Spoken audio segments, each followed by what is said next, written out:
dimanapun kalian semua berada. Semoga kalian senantiasa dalam kondisi yang sehat-sehat dan baik-baik saja. Perkenalkan, nama saya Rishad Afnan Bisir. Saya dari TPB 36 kelompok 1. Nama saya Taufikur Rahman, NIM 1191838. Nama saya Yohana Anastasia, NIM 119250114. Saya Sepia Amanda Mukhtar, NIM 119250120. Saya Muhammad Rian Fariza, NIM 119260111. Nama saya Sekari Frisia, NIM 119250119. Oke, di sini kami mau jelasin kepada kalian mengenai hasil research based learning kami, yaitu motor listrik sederhana. Tapi sebelum kalian menangkap lebih jauh, jangan lupa untuk klik like, komen di video ini. Oke, tanpa basi-basi lagi, kita langsung ke videonya. Oke, sebelumnya dari kalian ada yang pernah dengar nih tentang motor listrik itu apa? Atau mungkin apa sih yang kalian bayangkan ketika dengar kata motor listrik? Mungkin yang terlintas dalam pikiran kalian adalah ini. Tapi salah. Ternyata tidak seperti yang kalian bayangkan. Motor listrik di sini merupakan sebuah perangkat yang digunakan untuk mengubah energi listrik menjadi energi mekanik. Benda-benda yang pernah kalian lihat, contohnya seperti ini, ataupun ini, itu semua yang dimaksud dengan motor listrik. Motor listrik sendiri dibagi menjadi motor DC, motor series, motor short compound, motor shunt. Penggunaan motor listrik saat ini sudah menjadi kebutuhan kita sehari-hari, yaitu untuk menggerakkan peralatan dan mesin, sehingga pekerjaan kita menjadi lebih ringan. Motor listrik terdiri dari dua bagian utama, yaitu stator dan rotor. Stator digunakan sebagai magnet pada medan listrik, sedangkan rotor merupakan kawat yang telah digulung melingkar pada medan listrik. Prinsip motor listrik. Sebuah motor listrik menggunakan prinsip gaya Lorentz. Gaya Lorentz adalah gaya yang timbulkan akibat muatan listrik yang bergerak, atau dapat juga diartikan sebagai gaya yang timbul akibat arus listrik yang berada dalam sebuah medan magnet. Dalam tugas kali ini, digunakan konsep gaya Lorentz yang timbul akibat arus listrik yang mengalir pada sebuah medan magnet. Magnet tidak hanya melakukan gaya pada magnet lain, tapi juga melakukan gaya pada arus listrik. Jika sebuah kawat yang dialiri arus listrik ditempatkan pada sebuah medan magnet, maka kawat tersebut akan menerima gaya dari medan magnet. Teori dasar berikutnya ada hukum Ohm. Hukum Ohm berbunyi, kuat arus listrik yang mengalir melalui penghantar sebanding dengan tegangan atau beda potensial suatu penghantar listrik tersebut. Perbandingan selalu konstan yang disebut sebagai hambatan. Persamaan hukum Ohm dapat dinyatakan dengan V sama dengan I dikali R, di mana V adalah beda potensial, I adalah kuat arus, dan R adalah hambatan. Selanjutnya ada hambatan. Ketika kuat arus listrik kecil, berarti hambatan konduktornya kecil. Sebaliknya, jika kuat arus besar, maka hambatan konduktornya juga besar.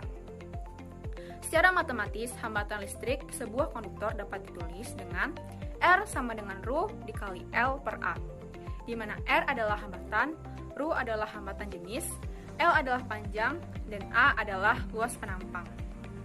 Selanjutnya ada momen gaya Lorentz.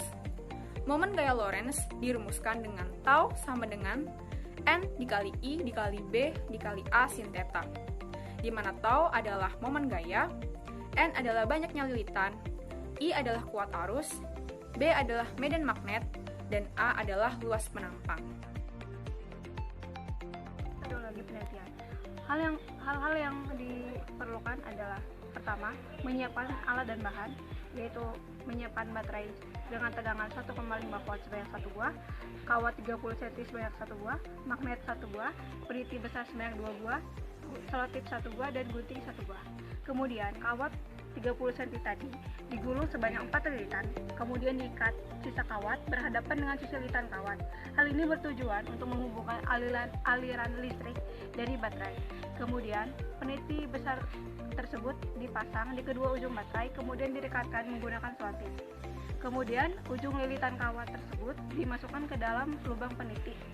Kemudian magnet tadi ditempelkan pada kulit baterai menghadap lilitan kawat, dan lilitan kawat dirangsang menggunakan tangan agar putarannya stabil. Hasil dan analisis. Berikut ini merupakan perhitungan dalam membuat motor listrik. Pertama-tama, kita tahu bahwa digunakan beberapa konsep dalam pembuatan motor listrik sederhana ini. Pertama-tama, penggunaan hukum Ohm. Kedua, penggunaan gaya Lorentz. Dan ketiga adalah torsi pada kumparan kawat. Memperoleh torsi yang lebih besar, maka diperlukan gaya Lorentz makin besar. sehingga kita harus meningkatkan kuat arus yang mengalir.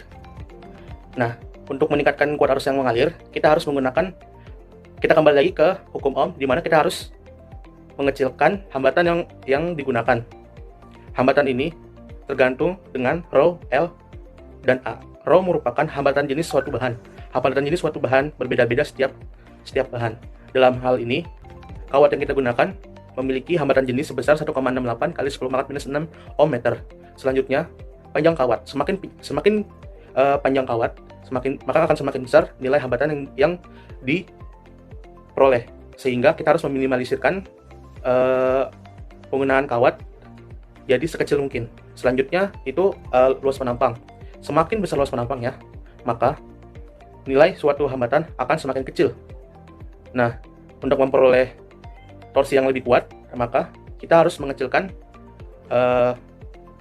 panjang kawat, lalu mengganti nilai hambatan jenis menjadi semakin kecil. Karena semakin kecil hambatan jenis, maka akan semakin kecil pula nilai hambatan. Selanjutnya, luas penampang. Semakin besar luas penampang, maka hambatan yang diperoleh akan semakin kecil, sehingga torsi yang diperoleh akan semakin besar. Dari percobaan di atas, kita bisa mengetahui bahwa ketika kumparan dialiri arus listrik, kemudian diletakkan magnet di dekat kumparan tersebut, maka akan terjadi yang namanya gaya Lorentz. Sekian penjelasan RBL dari kelompok kami, semoga bermanfaat. Wassalamualaikum warahmatullahi wabarakatuh.